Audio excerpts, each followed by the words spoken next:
Hello children, ये concept class 12th students के लिए है। स्टडिंग इकोनॉमिक्स, कौन सी book? Indian economic development.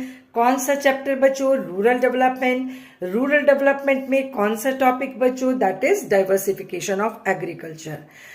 Agriculture का diversification that is too much important for rural development और we can say to give the sustainable source of livelihood. क्योंकि बच्चों agriculture क्या seasonal activity है। It is an activity which is full of risk. ठीक है, बहुत तरह के रिस्क होते हैं। प्राइस फ्लक्चुएशन का रिस्क होता है।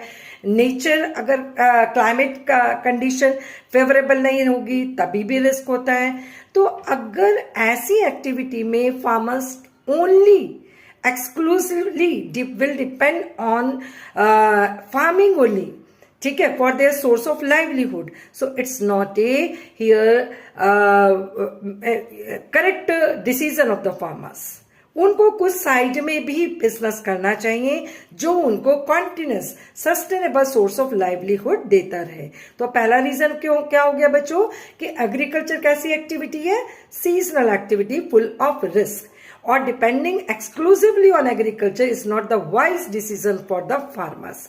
दूसरा रीजन है बच्चों कि एग्रीकल्चर सेक्टर में डिस्गाइज इन एम्प्लॉयमेंट है।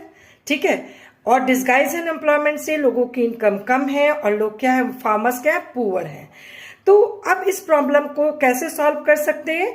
Bye giving sustainable and supplementary gainful job employment to the farmers. Farmers agriculture भी कर रहे हैं, साथ में एनिमल हस्बेंड्री भी कर रहे हैं। ठीक है, तो हम sustainable and supplementary gainful employment diversification of agriculture provide करता है किसको? फार्मर को, जिससे क्या होती है, उनकी इनकम बढ़ जाती है। क्योंकि फार्मर्स के पास बहुत स्मॉल पीस ऑफ लैंड है, मैक्सिमम फार्मर के पास, क्योंकि maximum farmers are marginal farmer due to the unequal distribution of land.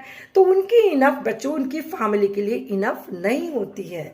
तो उनको साइड में कुछ अगर सप्लीमेंट्री गेनफुल एम्प्लॉयमेंट अपॉर्चुनिटीज मिल जाए तो उससे उनकी इनकम बढ़ेगी।